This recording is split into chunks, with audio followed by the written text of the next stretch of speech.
уже начались местные выборы в автономии. Какие у вас обязательства перед партией социалистов Республики Молдова?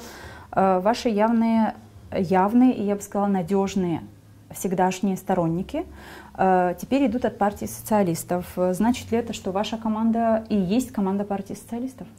Я на этом этапе, на этапе местных выборов заявила, и для вашей передачи тоже подтверждаю это все, я абсолютно не буду участвовать в местных выборах как башкан автономии. Я предоставляю право жителям того или иного населенного пункта выбрать себе примара, таким, каким они его видят. Я рекомендую им выбрать хозяйственников, тех, которые будут не заниматься политикой, а сделают что-то хорошее для своего населенного пункта. Я буду работать с любым избранным примаром. То есть того, кого выберут жители населенных пунктов, с тем башкан автономии работать и будет. И вы меня не увидите ни на одном предвыборном панно, вы меня не увидите в поддержку ни одного из кандидатов абсолютно. Мы, исполнительный комитет, все члены исполкома получили четкое указание.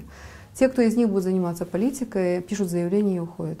Либо те, кто будут участвовать в местных выборах, тоже пишут заявление и уходят. Ни один член исполнительного комитета не вправе участвовать в избирательной кампании в местных выборах. Поэтому исполнительный комитет Гагаузии будет заниматься хозяйством. Как вы это обеспечите?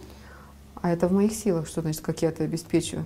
Начальники управления пишут заявление и уходят. Что значит? Это моя команда, которая пришла заниматься не политикой.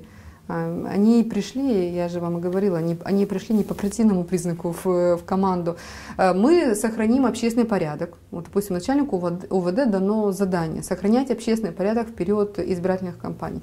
Начальнику управления образования дана четкая команда. Не дай бог, хоть один штаб будет сформирован на уровне учебных заведений, то у руководства учебных заведений будут проблемы. Если кто-то из государственных служащих будет участвовать в подразделениях, которые подотчетны исполнительному комитету, у них тоже будут проблемы. То есть мы за этим будем следить. Да, я тоже за этим буду следить. Хочется видеть, что это будет именно так, потому что мы знаем, что всегда имело место быть использование админресурса. В этом случае будет абсолютно по-другому. У нас уже есть не очень хороший пример в одном из сел, в котором в детском саду руководитель детского сада решил организовать предвыборный штаб одного из кандидатов.